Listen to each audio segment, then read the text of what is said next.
અમદાવાદમાં વધુ એક જગ્યાએ દીપડો દેખાયાનો દાવો થયો છે અને ગુમ્મા પછી ચાંદખેડા વિસ્તારમાં દીપડો દેખાયાનો દાવો થઈ રહ્યો છે। દીપડાનો ફોટો સોશિયલ મીડિયામાં વાયરલ થયો છે। ચાંદખેડા વિસ્તારમાં દીપડો હોવાની ચર્ચાએ જોર પકડ્યું છે। દીપડાની ચર્ચા વચ્ચે ચાંદખેડાના લોકોમાં પણ ભયનો માહોલ છે।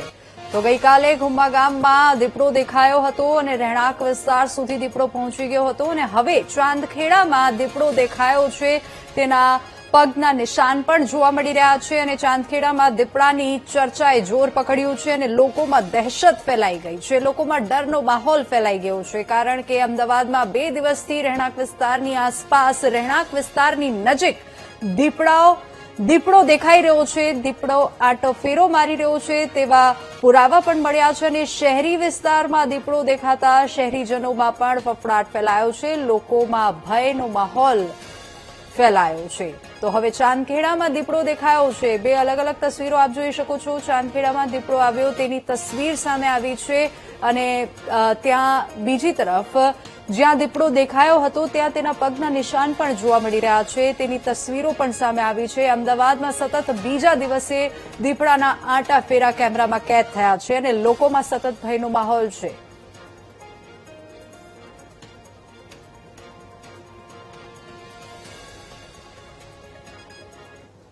હવે ચાંદખેડાના ઝુંડાલ પાસે દીપડાએ દેખા દીધી છે અને અત્યારે હાલ વીટીવી પહોંચ્યું છે જે ઝુંડાલની પાસે માધવ હોમ આવેલું છે ત્યાંની બહાર દીપડાના જે પંજાના નિશાન છે તે પણ જોવા મળી રહ્યા છે।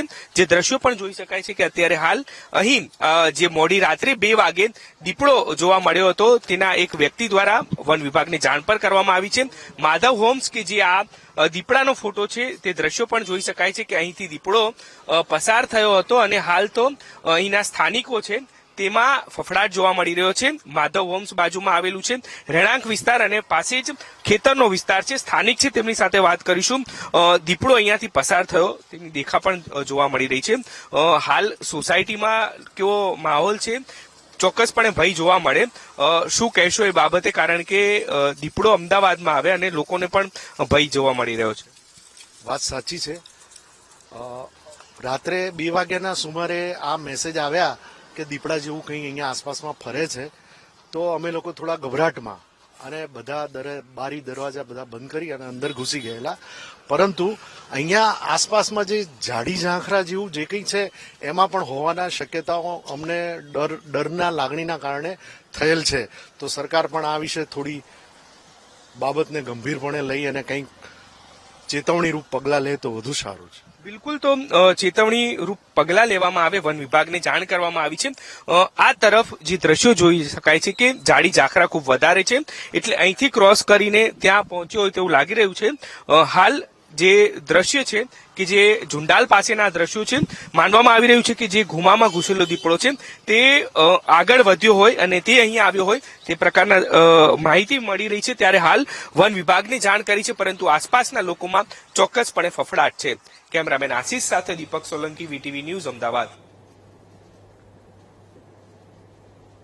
આજ દિન સુધી આપણે અરવલ્લી કે પછી જૂનાગઢ અથવા કોઈ પણ અન્ય ગ્રામીણ વિસ્તારમાં દીપડો ઘૂસી ગયો હોય અથવા ખેતરોમાં દીપડાએ શિકાર કર્યો હોય તેવા સમાચાર સાંભળ્યા છે પરંતુ છેલ્લા 2 દિવસમાં શહેરી વિસ્તારમાં દીપડાની લટાર ટોક ઓફ ધ ટાઉન બની ગઈ છે।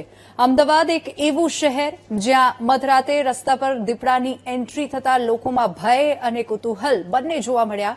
બોપલના ગુમ્મામાં અને આજે ચાંદખેડામાં દેખાયેલા દીપડાએ અનેક સવાલો ઉભા કર્યા છે। આખરે દીપડો શહેર સુધી પહોંચ્યો કેવી રીતે? શું સાબરમતી નદીની કોતરો તેનો રસ્તો છે?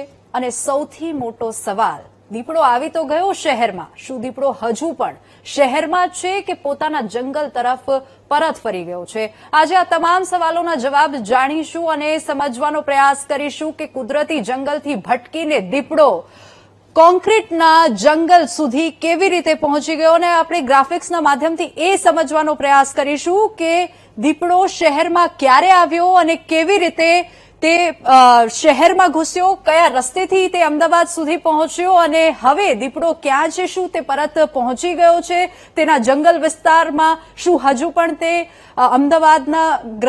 અમદાવાદના શહેરી વિસ્તારમાં દીપડો હજુ પણ ત્યાં ઉપસ્થિત છે? આપણે આ ગ્રાફિક્સના માધ્યમથી સમજવાનો પ્રયાસ કરીશું.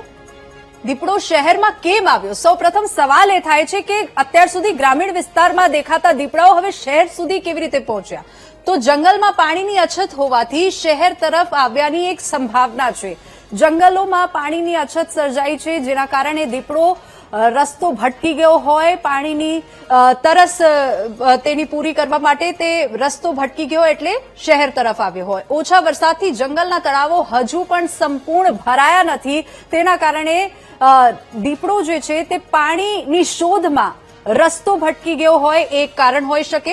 અરવલ્લી વિસ્તારમાં વધેલી પર્યટકોની અવરજવરથી ડિસ્ટર્બન્સ થઈ હોય અને તેના કારણે પણ કારણ કે દીપડો જે છે તે માનવ વસાહતથી દૂર રહેતો એક પ્રાણી છે, એટલા કારણે એ પણ કારણ હોઈ શકે. ખોરાકની શોધમાં શિકાર ન મળતા નવા વિસ્તારો તરફ આગળ વધ્યો હોઈ શકે, એટલે કે પાણી હોય, ખોરાક હોય, તેની શોધમાં દીપડો જ્યારે ભ્રમણ કરતો હોય તે વખતે કદાચ રસ્તો ભટકી ગયો હોય અને શહેરી વિસ્તારમાં રહેણાંક વિસ્તાર તરફ તે વધ્યો હોય. ખેતરોમાં ફેંકાયેલા માછલીના કચરાની દુર્ગંધથી આકર્ષાયો હોય તેવી પણ શક્યતા છે. અરવલ્લીમાં એવું કહેવાય છે કે ત્યાંના ખેતરોની આસપાસ લોકો માછલી ખૂબ ખાતા હોય છે અને તેના કચરા જે છે તેઓ ફેંકી દેતા હોય છે, જેની દુર્ગંધથી તે આગળ વધતો હોય અને એ રસ્તો શોધતા શોધતા ખોરાકની શોધમાં તે શહેરી વિસ્તાર સુધી પહોંચી ગયો હોઈ શકે છે. તો ખોરાક શોધતા શોધતા પોતાના વિસ્તારથી રસ્તો ભટકીને તે શહેર તરફ વધ્યો હોય તેવી સંભાવના છે. નિષ્ણાંતોનું આવું માનવું છે. તો અમદાવાદ સુધી દીપડો પહોંચ્યો કેવી રીતે તેને લઈને ત્રણ સંભાવનાઓ જે છે તે વ્યક્ત કરવામાં આવી છે. તો પ્રથમ સંભાવના આપણે જોઈ લઈએ. સાબરમતી નદીની કોતરોનો માર્ગ એ પકડીને દીપડો જે છે તે આગળ વધ્યો હોય અને ધીમે ધીમે તે આગળ વધતા વધતા અમદાવાદ સુધી પહોંચી ગયો. તો ગાંધીનગર તરફની સાબરમતી કોતરોમાં દીપડાનું રહેઠાણ માનવામાં આવે છે. તો ગાંધીનગર તરફની જે સાબરમતી નદીની કોતરો જે છે, નદીની આસપાસ આવેલી કોતરોમાં દીપડાઓ વસે છે તેવું માનવામાં આવે છે અને એ રસ્તો પકડીને સીધો તે આવ્યો હોય, નદીના કિનારે કિનારે આગળ વધ્યો હોઈ શકે છે અને ધીમે ધીમે આગળ વધતા વધતા તે ગુમ્મા ગામ સુધી પહોંચી ગયો હોય તેવી સંભાવના એક છે જે વ્યક્ત કરવામાં આવી છે. ત્યાંથી ગુમ્મા સુધી પહોંચ્યો હોવાની સંભાવના, જેમ કે મેં જણાવ્યું કે કોતરોથી નીકળીને નદીના કિનારાથી આગળ વધતા વધતા તે શહેર સુધી પહોંચ્યો હોય. હવે એક મેપ તો જે રસ્તો જે છે તે એ બતાવે છે કે ઈડરથી હિંમતનગર, હિંમતનગરથી ગાંધીનગર અને ગાંધીનગરથી ગુમ્મા, એટલે ઈડરથી તે હિંમતનગર પહોંચ્યો હોય ખોરાક કે પાણીની શોધમાં અને પછી તે ગાંધીનગર સુધી પહોંચ્યો હોય. ગાંધીનગરની આસપાસ જે કોતરો આવેલી હોય ત્યાંથી એ નદી કિનારાથી આગળ વધતા વધતા ગુમ્મા ગામ સુધી પહોંચ્યો હોય તેવી સંભાવના બીજી એક વ્યક્ત કરવામાં આવી છે. હવે ત્રીજી સંભાવના શું છે તે પણ આપણે જાણવાનો પ્રયાસ કરીશું ગ્રાફિક્સના માધ્યમથી, કારણ કે દીપડો સતત ખોરાકની શોધમાં, શિકારની શોધમાં આગળ વધ્યો હોય તેવી સંભાવના છે. તો ઈડર હિંમતનગરનો ખડકાળ વિસ્તાર અનુકૂળ રહેઠાણ માનવામાં આવે છે દીપડા માટે. એક સંભાવના છે કે ત્યાંથી પસાર થતા ગાંધીનગર સુધી પહોંચ્યો અને ત્યાંથી કોતરોમાંથી પસાર થઈને એ નદી કિનારેથી આગળ વધતો વધતો શહેર સુધી પહોંચ્યો. હવે બીજી સંભાવના એ પણ છે કે ખોરાકની શોધમાં આગળ વધ્યો. હવે સતત નિષ્ણાંતોનું માનવું છે કે રસ્તો ભટકી ગયો અને ખોરાકની શોધમાં તે અચાનક શહેરી વિસ્તાર સુધી પહોંચી ગયો હોય તેવી પ્રબળ સંભાવના માનવામાં આવે છે. તો ગાંધીનગર થઈ ગુમ્મા સુધી પહોંચ્યો હોવાની શક્યતા છે. નિષ્ણાંતોનું માનવું છે કે ઈડરથી ગાંધીનગર પહોંચ્યો અને ગાંધીનગરથી તે પછી અમદાવાદ સુધી પહોંચ્યો તેવી સંભાવના છે. હવે ત્રીજી સંભાવના, એક રૂટ એ પણ છે કે દીપડો આ રૂટ પકડીને પણ શહેર સુધી પહોંચ્યો હોય તેવી સંભાવના છે અને એ રૂટ છે કે ઈડરથી સાબરમતી નદીની કોતરો પછી ત્યાંથી થોડ વિસ્તાર, જે થોડ તળાવ છે, પર્યટક સ્થળ છે, ત્યાં પણ ખૂબ જંગલ વિસ્તાર જેવો માહોલ ત્યાં પણ છે અને ત્યાં થોડમાંથી તે સીધો ગુમ્મા ગામ સુધી પહોંચી ગયો હોય તેવી એક સંભાવના છે.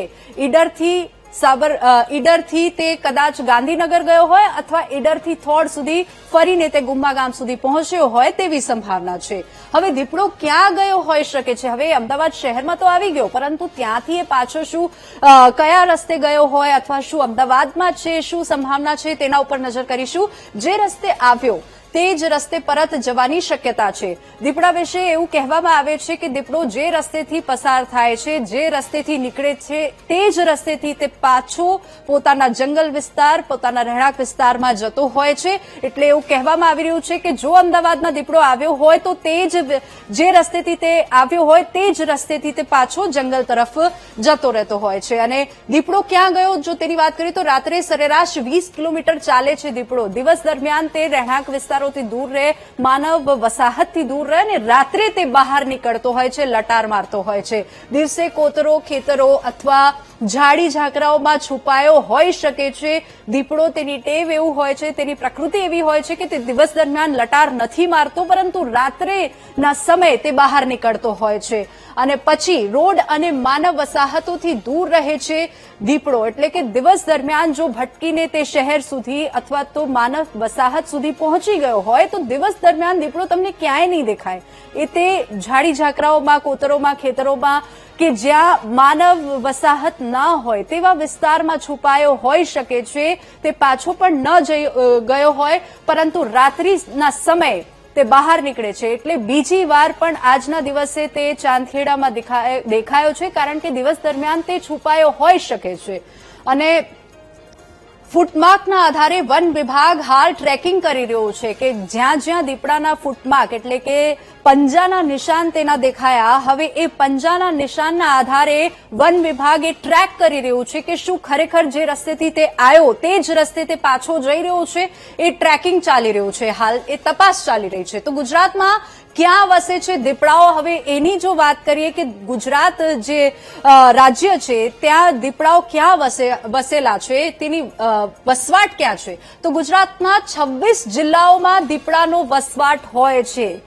હવે અમરેલી કે જૂનાગઢ એના સિવાય કુલ 26 જિલ્લાઓ છે જ્યાં દીપડાઓ વસતા હોય છે. હાલ અંદાજે 3000 થી વધુ દીપડાની સંખ્યા ગુજરાતમાં હાજર. હાલ પ્રેઝન્ટ ટાઈમ અત્યારના સમય પ્રમાણે 3000 થી વધુ દીપડાઓની સંખ્યા ગુજરાતમાં હાલ છે. તેનાથી પણ વધુ હોઈ શકે છે તેવું નિષ્ણાંતોનું કહેવું છે. હવે કચ્છથી દક્ષિણ ગુજરાત સુધી તેની હાજરી જોવા મળે છે. એટલે કે જે કચ્છી પટ્ટો છે અને દક્ષિણ ગુજરાતનો જે પટ્ટો છે ત્યાં વધારે દીપડાઓ જે છે તે વસવાટ કરતા હોય છે. અરવલ્લીથી સૌરાષ્ટ્ર સુધી વિસ્તરણ પણ છે તેનું. એટલે કે કુલ 26 જિલ્લાઓ છે અને કુલ 26 જિલ્લાઓમાં 3000 થી વધુ દીપડાઓ જે છે હાલ ગુજરાતમાં ઉપસ્થિત છે. હવે ગુજરાતમાં ક્યાં વસે છે દીપડાઓ, જો તેની અંદર આપણે વધુ આગળ જઈએ તો માત્ર જંગલમાં જ નહીં, શેરડીના ખેતરો, બાવળ, ડુંગર અને નદીની કોતરોમાં પણ વસવાટ કરતા હોય છે. કે ક્યાં ક્યાં વસે છે, તો ખેતરો, શેરડીના ખેતર, ખાસ કરીને શેરડીના ખેતરમાં દીપડાઓ જે છે તે ખૂબ વસતા હોય છે. તો 11,500 ચોરસ કિલોમીટર વિસ્તારમાં ગામડાઓ અને માનવ વસાહતની નજીક પણ વસવાટ કરતા હોય છે. તો નદી કિનારા કે ખેતરો કે કોતરોની આસપાસ માનવ વસાહત જે છે તેનાથી 11,500 ચોરસ કિલોમીટરની આસપાસ પણ દીપડાઓ ફરતા હોઈ શકે છે. એટલે જ તેઓ ભટકતા ભટકતા શહેરી વિસ્તાર કે રહેણાંક વિસ્તારની આસપાસ પહોંચી જાય છે. હવે દીપડો સામે આવે તો શું કરવું જોઈએ એ ખૂબ મહત્વની વાત છે. કારણ કે જ્યારે પણ આપણે આવા વન્ય પ્રાણીઓને જોતા હોઈએ ત્યારે એક અંદર ભય આપણા અંદર આવી જાય છે. તો કેવી રીતે તેનો સામનો કરવો, નિષ્ણાંતોનું કહેવું છે કે પીઠ ફેરવીને ભાગો નહીં અને ધીમેથી પાછળ ખસો. જો દીપડો એકદમ આવી જાય તો અલર્ટ થાઓ, સતર્ક થાઓ અને એકદમ તેની ઉપર કોઈ વાર ના કરો, બૂમાબૂમ ના કરો, ચીસો ચીસ ના પાડો. દીપડાને જોઈને બૂમાબૂમ કરવી નહીં, કારણ કે ત્યારે પણ દીપડો કદાચ બની શકે તમારી ઉપર અટેક કરી શકે છે. એટલે કે શાંતિથી ધીમે ધીમે પાછળ ખસો. આસપાસ લોકો હોય તો ગ્રુપ બનાવીને ઉભા રહી જાઓ, કારણ કે દીપડો માનવ વસાહતથી દૂર રહે છે અને જો વધારે સંખ્યામાં લોકો હોય તો ત્યાંથી ખસી જાઓ. હવે પાલતુ પ્રાણીને ઘરની અંદર જ રાખો જો તમારી પાસે હોય, અને બને તો જે વન વિભાગ છે તેને તાત્કાલિક આપ કોન્ટેક્ટ કરો. તો હવે 2 દિવસથી સતત ગુજરાતમાં અમદાવાદમાં ખાસ કરીને દીપડો જે છે તે દેખાઈ રહ્યો છે. ચાંદખેડામાં પણ દીપડો દેખાયો અને હવે લોકોમાં ભય છે. તો વન વિભાગ પણ સતત દીપડાના પંજાનું ટ્રેકિંગ કરી રહ્યો છે કે તે ક્યાં ગયો, અને હાલ જે પણ અપડેટ આવશે વીટીવી ન્યૂઝ આપ સુધી પહોંચાડતા રહીશું. હવે આપણે અન્ય સમાચાર